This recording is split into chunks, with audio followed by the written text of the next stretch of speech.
Almost 300 के आसपास हम पहुंच चुके हैं, ठीक है ना। अब हमारे पास 300 के आसपास पेजेज और बच्चे हैं, तो आज हम इसको कंप्लीट कर देंगे। 2 घंटे का लगभग लेक्चर बन चुका है, 2 घंटे का और बनाना है, ठीक है। ऑलमोस्ट कवर हो जाएगा आज।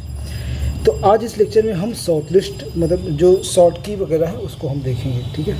तो हम बिल्कुल इत्मीनान से देखेंगे। थोड़ा सा उसमें क्या बोलते हैं, एमएस एक्सेल में थोड़ा इशू हो गया था। इशू इसलिए हो गया था क्योंकि उसमें जो लेक्चर आगे पीछे था, तो ठीक है।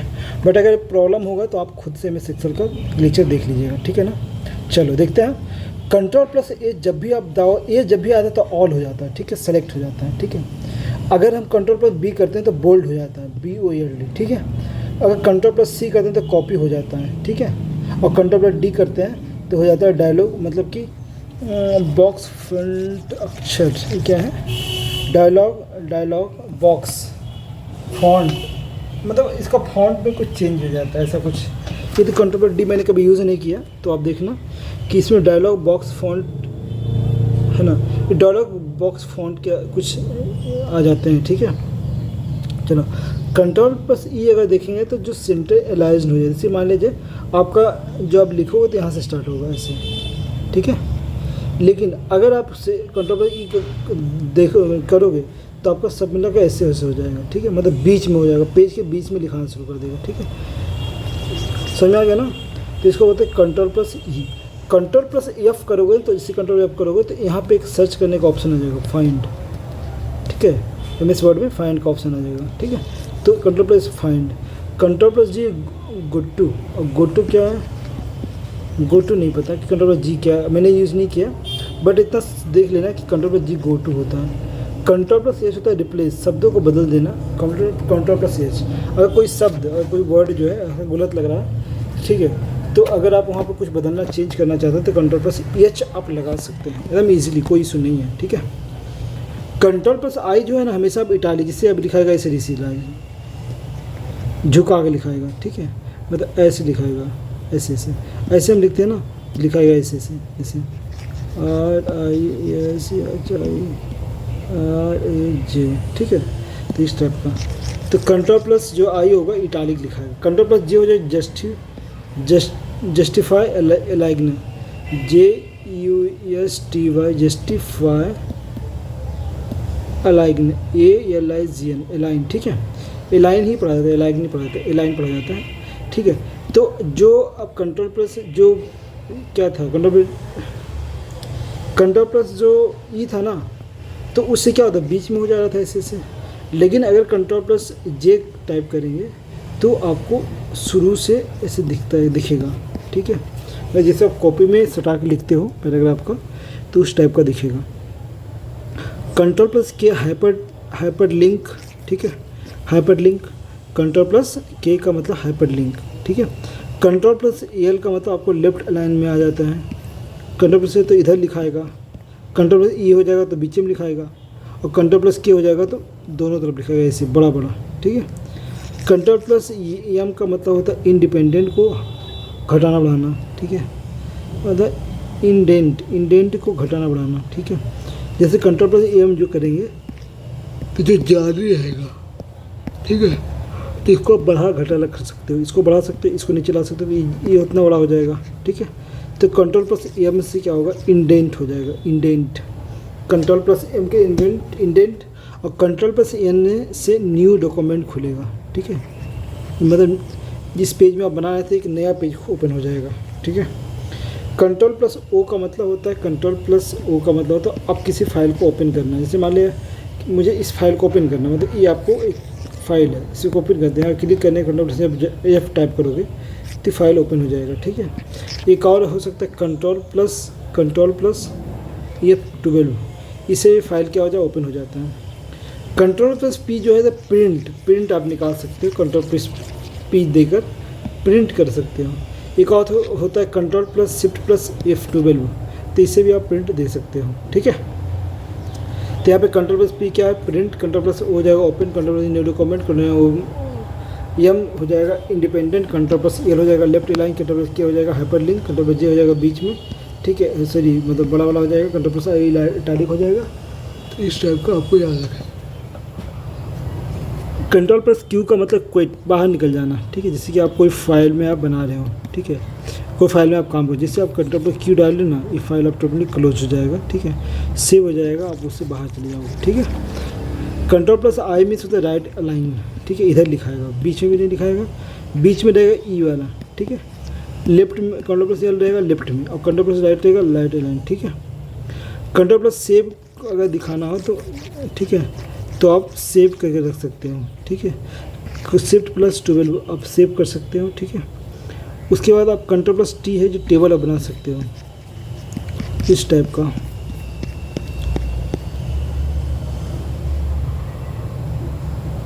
कंट्रोल प्लस ई से आप अंडरलाइन कर सकते हैं।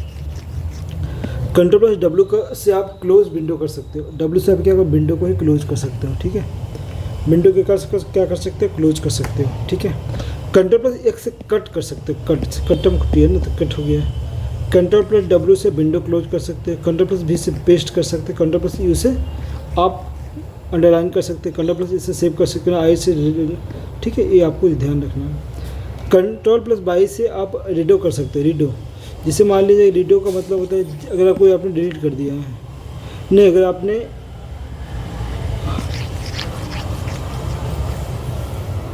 कुछ लिखा जैसे RISHI लिखा है, ठीक है, तो कंट्रोल प्लस जेड से क्या होता है कि अगर फिर से दबाओगे तो बैक होगा, ठीक है, बैक होगा। लेकिन फिर आपको लग रहा है कि नहीं, इसे RISHI मैंने लिखा, RISHI, तो फिर इसके बाद लिखने के बाद हम क्या कंट्रोल प्लस जेड दबा दिए, तो कंट्रोल प्लस जेड जैसे ही दबाए ना तो ये होता है अंडो हो जाता है। अंडो मीन्स एक पीछे चलता है, एक मिटा जाएगा ये, फिर कंट्रोल प्लस जेड दबाएंगे तो फिर एक पीछे चला जाएगा, ठीक है, एक स्टेप पीछे चला जाएगा, ठीक है ना। लेकिन कंट्रोल प्लस बाई करेंगे तो फिर से एक स्टेप आ जाएगा एच, फिर एक कंट्रोल प्लस बाई करेंगे तो फिर से एक स्टेप आ जाएगा आई, ठीक है। तो आगे पीछे इसी से होता है, ठीक है। अब होता है एक्सटर्नल कीवर्ड्स, देखते हैं। कंट्रोल प्लस 12 का मतलब प्रिंट प्रीव्यू। आप कंट्रोल प्लस 12 दबाओगे तो प्रिंट को जो आप दे सकते हो उसको प्रीव्यू कर सकते हो, देख सकते हो कि हमारा प्रिंट किस प्रकार कैसे आएगा, ठीक है। अल्ट शिफ्ट प्लस टी का मतलब टाइम या समय, अल्ट शिफ्ट प्लस टी का समय, अल्ट शिफ्ट प्लस टी का समय, alt shift plus W equal to date और तारीख, है ना। Alt shift W is date और तारीख, अल्ट शिफ्ट डब्ल्यू डेट और तारीख, ठीक है। डी नहीं, अल्ट शिफ्ट डी है।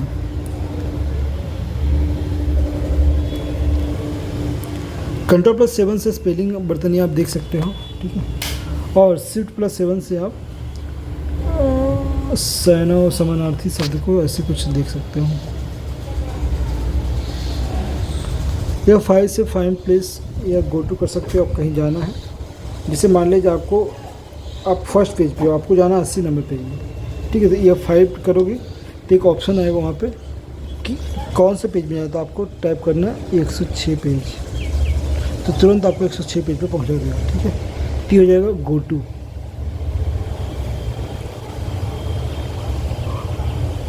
कंट्रोल प्लस 12 का मतलब होता है सेव, सॉरी 12 एफ का मतलब सेव होता है, ठीक है। अब इसको याद रखना बहुत इंपॉर्टेंट है, एफ तो पूछता है।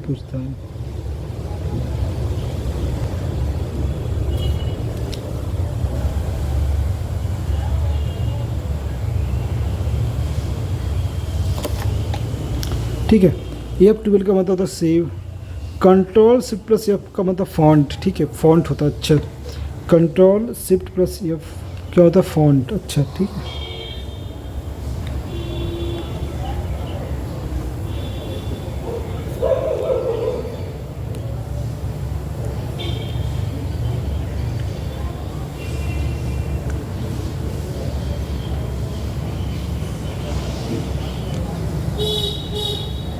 चलो, अब होता है कंट्रोल शिफ्ट प्लस यस से होता है स्टाइल फॉन्ट, आपको चेंज करना है तो आ सकता है ना कि मतलब आपको दे देगा, पहले ही वो बोल देगा कि स्टाइल फॉन्ट आपके लिए शॉर्टकट की बताइए, मतलब स्टाइल क्या, स्टाइल फॉन्ट के लिए शॉर्टकट की बताइए, ठीक है।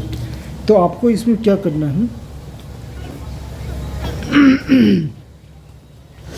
इसमें आपको करना क्या है, तो फिर इसमें आएगा कंट्रोल शिफ्ट प्लस यस, इस टाइप का आपको करना है, ठीक है।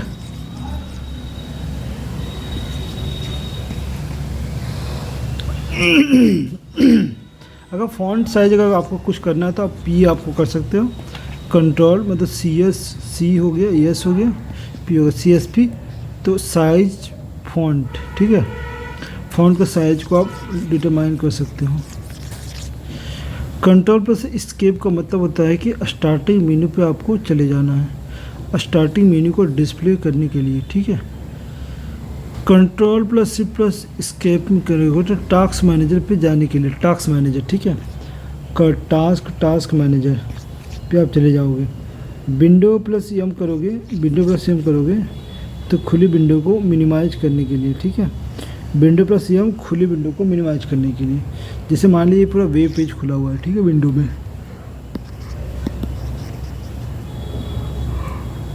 ठीक है। तो जैसे ही विंडो प्लस एम दबाओगे ना तो ये क्या, विंडो ऑटोमेटिक सिमट कर यहाँ पे बहुत सारे आइकन्स बने रहते हैं, इसमें आ जाएगा, ठीक है। अब होम का मतलब क्या होता है, किसके होम की बात कर रहे हैं?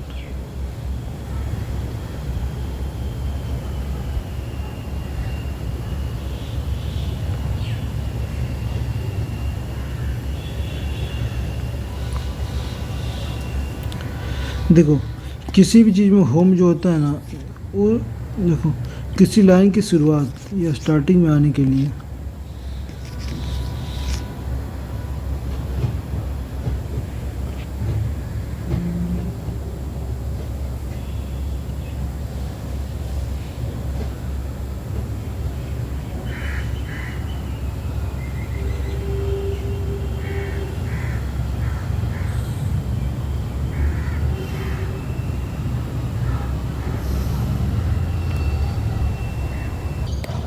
देखो होम, अगर आप होम बटन दबाओगे, ठीक है, होम बटन दबाओगे तो जिस लाइन से आपने शुरुआत किया उसी लाइन के स्टार्टिंग पॉइंट पर, जैसे मान लीजिए यहाँ से आपने शुरुआत किया, ठीक है, यहाँ से यहाँ तक, तो फिर से आप इसी पॉइंट पे आ जाओगे जब होम आप क्लिक करोगे तो, ठीक है। चलो कंट्रोल प्लस होम अगर आप क्लिक करोगे, कंट्रोल प्लस अगर होम क्लिक करोगे तो पूरे दस्तावेज या डॉक्यूमेंट के सबसे पहले पेज पर आप जाने के लिए हैं, ठीक है। मतलब कि जितने भी डॉक्यूमेंट हैं, मान लीजिए 10 पेज बन गया, आपने ये ऐसे करके अपना 10 पेज बना लिया, ठीक है। आप अभी फ़िलहाल यहाँ पर टाइपिंग कर रहे हैं यहाँ पे, ठीक है। लेकिन जैसे कंट्रोल प्लस होम आपने दबाया, ठीक है, तो ये डायरेक्ट आप फर्स्ट पेज पर पहुँच जाइएगा, ठीक है। चलिए इंड का मतलब क्या होता है कि आप जैसे इंड बटन में दबाएँ वो ट्रेंड लाइन के नीचे, सबसे नीचे लाइन पर आप चले जाएंगे। कंट्रोल प्लस, हाँ देखो इंड आपने दबाया तो आप किसी लाइन के अंतिम में चले जाएंगे, ठीक है ना। जैसे आप मान लीजिए यहाँ से आपने लिखना शुरू किया, यहाँ लाइन अंत हुआ, तो जैसे आप इंड दबाएंगे आप उस लाइन के अंतिम बिंदु पर चले जाएंगे। लेकिन जैसे आपने कंट्रोल प्लस होम इंड दबाया उस पेज के सबसे आखिरी पेज पे आप पहुँच जाएंगे। यहाँ से स्टार्ट होता है CPU। CPU का मतलब क्या होता है, ध्यान देना, CPU है ना, CPU का जो है काम क्या है, ये सब चीज़ें हम देखते हैं।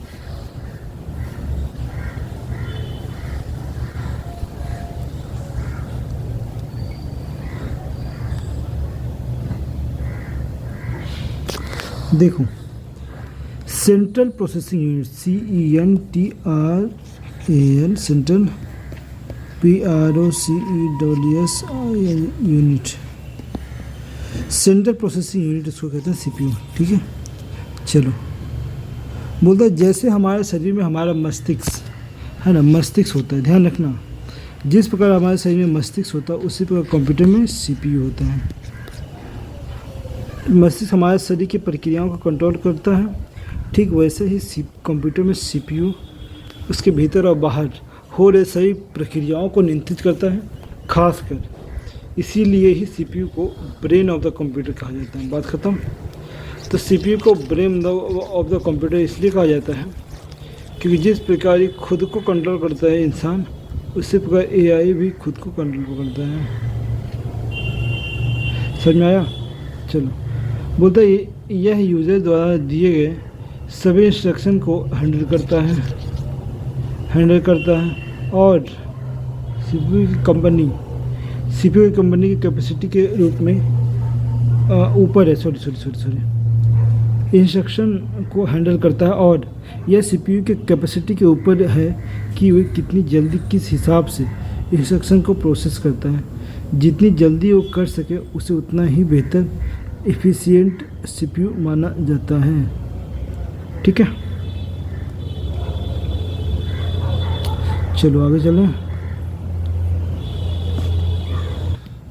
इसमें कहता है ना कि देखो, इसको ब्रेन ऑफ द कंप्यूटर तो कहते ही है, लेकिन बोलता है कि अगर हम इंस्ट्रक्शन देते हैं तो सीपीयू के पावर पर डिपेंड करता है, उसके एबिलिटी पर डिपेंड करता है, कैपेसिटी पर डिपेंड करता है कि कोई चीज़ को किस प्रकार कितना जल्दी प्रोसेस करता है। ठीक है ना, चलो नेक्स्ट करते हैं। सीपीयू को कुछ इस प्रकार से बनाया जाता है कि जहां बिलियंस की मात्रा में माइक्रोस्कोपिक ट्रांजिस्टर को एक सिंगल कंप्यूटर चिप में रखा जा सके। बोलता है ना कि सीपीयू को इतना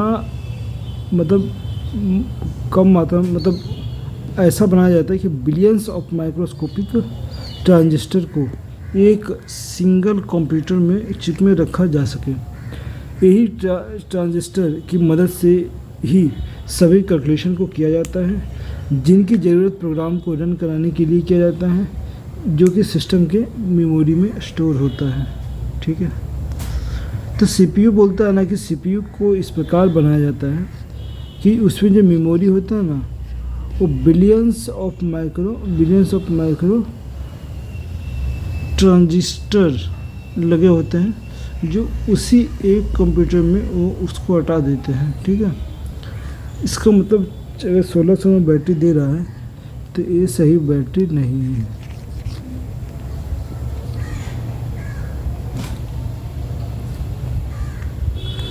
सीपीयू को हम बहुत से नाम से जानते हैं, जैसे कि प्रोसेसर के नाम से जानते हैं, सेंट्रल प्रोसेसर के नाम से जानते हैं, अब एक माइक्रो प्रोसेसर के नाम से जानते हैं।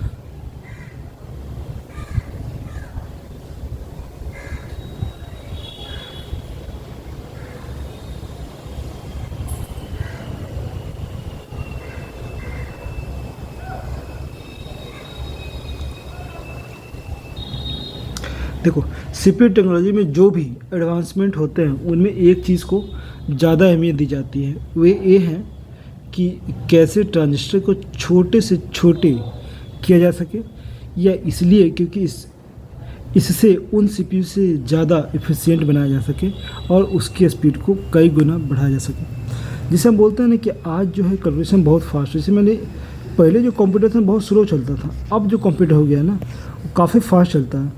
इसका रीज़न क्या हो सकता है? इसका रीज़न ये होता है ना कि इसमें सीपीयू में कुछ चेंज आता है, सीपीयू का जो एडवांसमेंट किया जाता है। ठीक है, और सीपीयू का जो एडवांसमेंट होता है वो होता क्या उसमें, तो उसमें ये होता है कि जो ट्रांजिस्टर्स है ना उसमें जैसे कि 1 बिलियन ट्रांजिस्टर लगा हुआ है।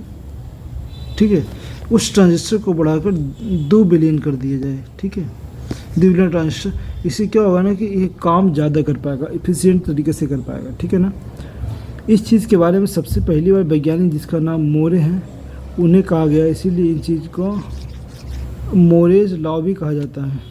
ठीक है, सीपीयू कैसे काम करता है, तो बोलता आपको ये जानना ज़रूरी है कि सीपीयू का काम क्या काम करता है। वैसे तो हम ये जानते हैं कि सीपीयू कोई जो कार्य करता है वो बहुत ही इंपॉर्टेंट होते हैं, लेकिन तब हम जानेंगे कि कैसे सीपीयू काम करता है, सीपीयू की उत्पत्ति, और अभी तक इसमें बहुत से बदलाव हुए हैं। ठीक है, तो कैसे काम करता है वो तो आपको इसको नहीं पढ़ना है। इतने सारे इम्प्रूवमेंट के बावजूद भी सीपीयू में जो बेसिक फंक्शन हैं वो अभी तक भी सेम है। जिनका भी बेसिक इंफॉर्मेशन है, ठीक है, तो जो भी बेसिक फंक्शन है वे फैच, डिकोड और एग्जीक्यूट। चलिए इनके विषय में विस्तार से जानते हैं। सीपीयू क्या करता है, फैच करता है डेटा को। ठीक है, जैसे आप कोई इनपुट देते हैं तो डेटा को फैच करता है, मतलब खींचता है ना। यूज़र के द्वारा इंटर डेटा को पढ़ता है, फैच के मीन्स खींचता है, मतलब ऑब्जर्व करता है, पढ़ता है। ठीक है, दूसरा क्या करता है, फिर उस डेटा को डिकोड कर देता है मशीनी भाषा में। ठीक है, जैसे कि मान लिया हमने लिखा रीसी कीबोर्ड पे। ठीक है, इसको क्या करता है, ये पढ़ता है कि आखिर क्या लिखा है, तो इसको बोलते हैं फैच, FETCH। और इस फैच करने के बाद इसके बाद फिर होता है इसकी डिकोड होती है, कंप्यूटर भाषा में भी डिकोड होगी, ठीक है। उसके बाद होगा एग्जीक्यूट, फिर वहाँ पे काम करवाना, काम को करवाना और रिजल्ट दे देना, ठीक है। चलो डुअल कोर CPU क्या होता है, डुअल कोर CPU देखते हैं। बोलते यह dual core CPU single core CPU ही होता है, लेकिन इसमें 2 कोर होते हैं और इसीलिए ये 2 CPU के बाहर ही फंक्शन करता है, ठीक है। डुअल कोर CPU हमेशा CPU से बाहर होता है, वो इसलिए फ़ोन जो है सॉरी और इसलिए 2 CPU की तरह ही फंक्शन करता है, 2 CPU की तरह फंक्शन करता है। जहाँ सिंगल कोर CPU में प्रोसेसर को difference set of data stream में स्विच बैक और फोर्थ करना होता है। अगर ज़्यादा ऑपरेशन करना हो, कहीं ड्यूअल CSI जीतने हुए हैं, ठीक है।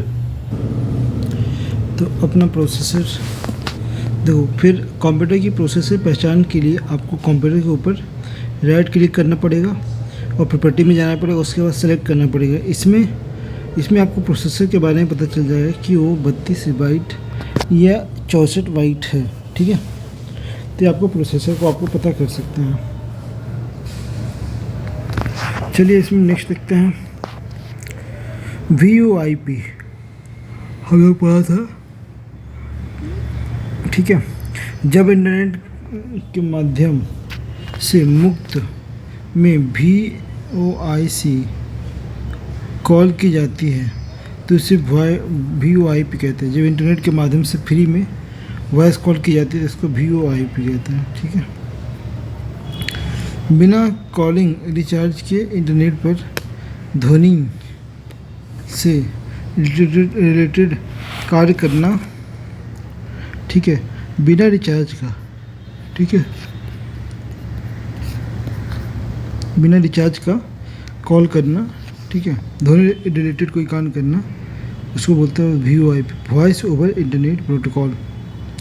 काम कैसे करता है, जैसे सेंडर है, इंटरनेट व्हाट्सएप कॉल करेगा IP एड्रेस के थ्रू, उसको जहाँ जाना रहेगा वो वहाँ पे चला जाएगा, ठीक है।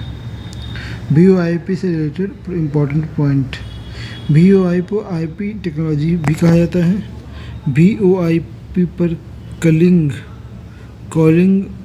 कॉलिंग ऑडियो वीडियो, ठीक है, इस सारे कुछ audio video call forward, call recorded किया जा सकता है, ठीक है। VoIP मौजूदा टेलीफोन में इनकमिंग आउटकम की राउटिंग करता है। लैंडलाइन और सेल निर्भर होती है। कोई बिजनेस फेस कंपनी इस काम के लिए अलग हार्डवेयर का इस्तेमाल करती है, जैसे प्राइवेट ब्रांच एक्सचेंज के नाम से जाना जाता है। PBX प्राइवेट ब्रांच एक्सचेंज को पब्लिक फ़ोन एक्सचेंज से जोड़कर काम ये महंगा होता है।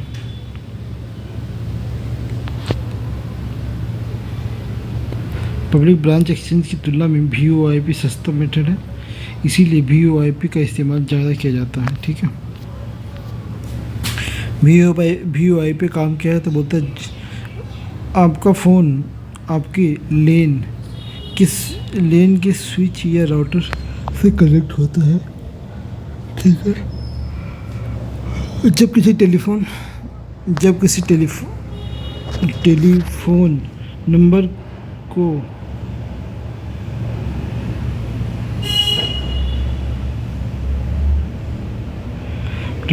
को डायल किया जाता है तो IP एड्रेस के द्वारा उस VoIP प्रोवाइडर को दिया जाता है, जिससे कॉल किया जा सकते हैं, ठीक है। जैसे VoIP सर्विस कनेक्ट होती ही वैसे ही IP एड्रेस के साथ डेटा का आदान प्रदान शुरू हो जाता है। VoIP डिजिटल सिग्नल को वॉइस सिग्नल में बदलता है जिससे आपके आवाज़ की सुनाई देती है। VoIP का फीचर क्या है? तो ऑटो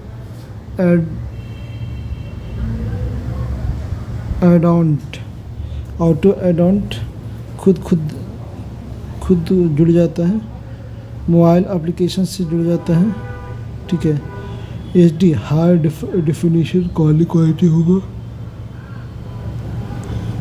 इंस्टेंट मैनेजिंग होगा, ठीक है। स्क्रीन सेव हो जाएगा, वीडियो कॉलिंग हो जाएगा, ठीक है। ये सारा VoIP में अवेलेबल है, ठीक है। ऑटो एडेंटिफिकेशन तो अवेलेबल ही है, ठीक है। कॉल रिकॉर्डिंग भी हो ही जाता है। चलो आज इतनी तक है, नेक्स्ट वीडियो में करेंगे ई-कॉमर्स।